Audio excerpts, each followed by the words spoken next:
آپ کے علم میں ہے کہ ہم ہر سال ایک حدیث پاک نماز کے بعد ذکر کے حوالے سے سارا سال اس ایک حدیث پر ہم عمل کرتے ہیں، اور محرم الحرام میں ہم اگلی جو حدیث ہے اس کے اوپر عمل کرنے کی کوشش کرتے ہیں، اور اس کا پھر اعادہ کہ ہم ہر سال جو ہم نے یہ اعلان کیا تھا کہ نبی صلی اللہ علیہ وسلم کی جتنی بھی احادیث ہے اس حوالے سے ان سب پر باری باری عمل کیا جا سکے، کہ وہ ساری روایات جن پر عمل نہ کیے جانے کی وجہ سے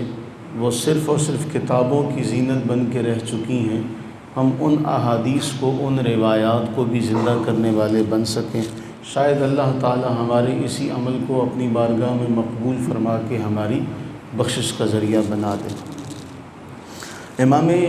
شافعی رحمہ اللہ تعالی علیہ،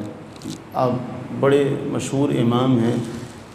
امام شافعی اپنی مسند میں اس روایت کو نقل کرتے ہیں۔ حضرت سیدنا عبداللہ بن زبیر رضی اللہ تعالیٰ عنہ اس کے راوی ہیں۔ یہ روایت صحیح مسلم میں بھی ہے لیکن تھوڑے سے فرق کے ساتھ ہے، یہاں اس روایت پر غور کرنا ہے۔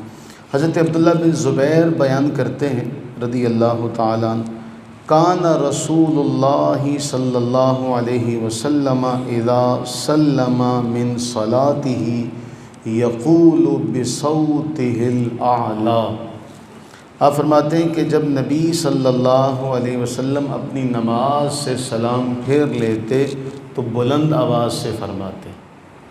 کس سے؟ بلند آواز سے۔ اور صحیح بخاری کے اندر باقاعدہ یہ باب امام بخاری نے باندھا، باب الذکر بعد الصلاۃ کے تحت، کہ ہم نبی صلی اللہ علیہ وسلم اتنی بلند آواز سے صحابہ کرام اور آپ صلی اللہ علیہ وسلم کا تکبیر کہنا کہ صحابی کہتے ہیں ہم گھر بیٹھے جان لیا کرتے تھے کہ نماز مکمل ہو چکی ہے۔ اور یہاں بھی امام شافعی رحمہ اللہ نے یہی ذکر کیا کہ جب نماز سے فارغ ہو جاتے تو بصوتہ الاعلی، بلند آواز سے نبی صلی اللہ علیہ وسلم یہ ذکر کرتے۔ وہ ذکر کیا ہے؟ وہ چوتھا کلمہ ہے، اس کے 2-3 مختلف الفاظ ہیں، وہ سارے ہمیں یاد بھی ہیں الحمدللہ۔ فرماتے ہیں کہ نبی صلی اللہ علیہ وسلم جب نماز سے فارغ ہوتے تو کیا کہتے؟ لا الہ الا اللہ وحدہ لا شریک لہ لہ الملک ولہ الحمد وہو علی کل شیء قدیر۔ اس کے ساتھ پھر مزید اضافہ کرتے، لا حول ولا قوۃ الا باللہ ولا نعبد الا ایاہ لہ النعمہ ولہ الفضل وَلَهُ الثَّنَاءُ الْحَسَنُ لا الہ الا اللہ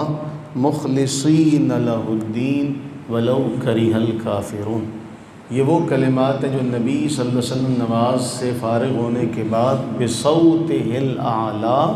بلند آواز سے فرماتے۔ وہ ترجمہ اس کا سارے ہم جانتے، لا الہ الا اللہ وحدہ، کہ کوئی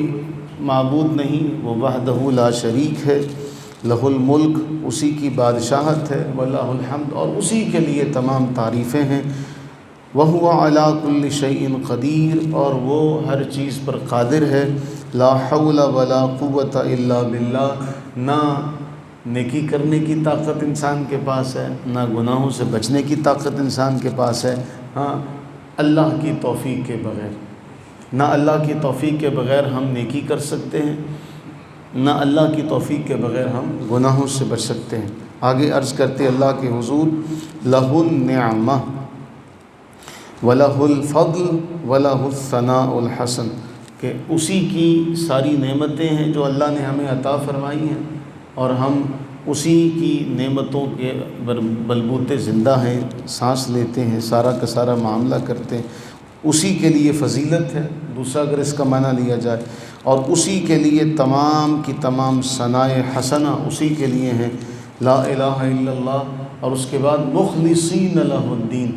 ہم اپنے آپ کو اسی کے لیے اخلاص کے ساتھ اسی کے لیے خالص کرتے ہیں، اگرچہ کافروں کو برا ہی کیوں نہ لگے۔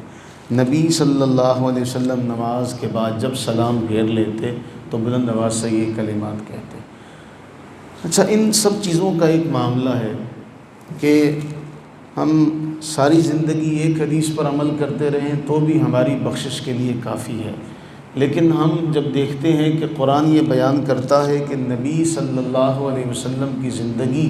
تمہارے لیے بہترین عملی نمونہ ہے، اور ہم اس حوالے سے دیکھتے ہیں، آپ بھی جانتے ہیں کہ قرآن یہ بیان کرتا ہے کہ جب بنی اسرائیل کے لیے من و سلوہ اترا تو وہ چند دن وہی کھانا کھا کھا کر مسلسل، تو وہ کیا عرض کرنے لگے، لن نصبر علی طعام واحد،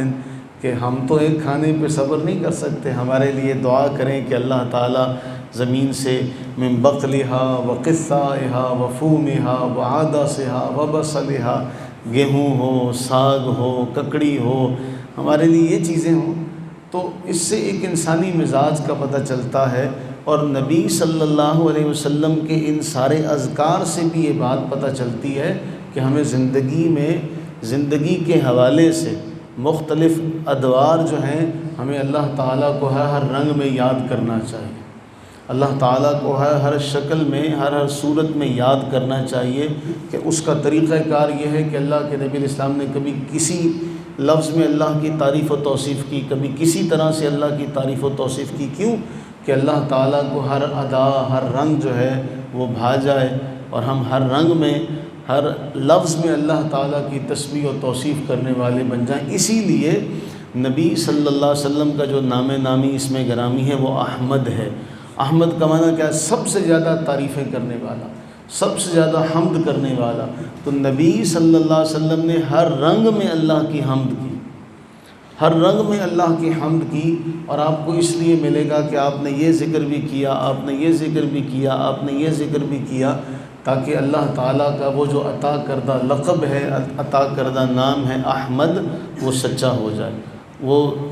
دنیا والوں کے سامنے نکھر کر آئے کہ تعریف ایسے کی جاتی ہے کہ ہر رنگ میں اللہ کو یاد کیا۔ تو ہم بھی اسی ایک ادا کو کوشش کر رہے ہیں کہ نبھایا جائے۔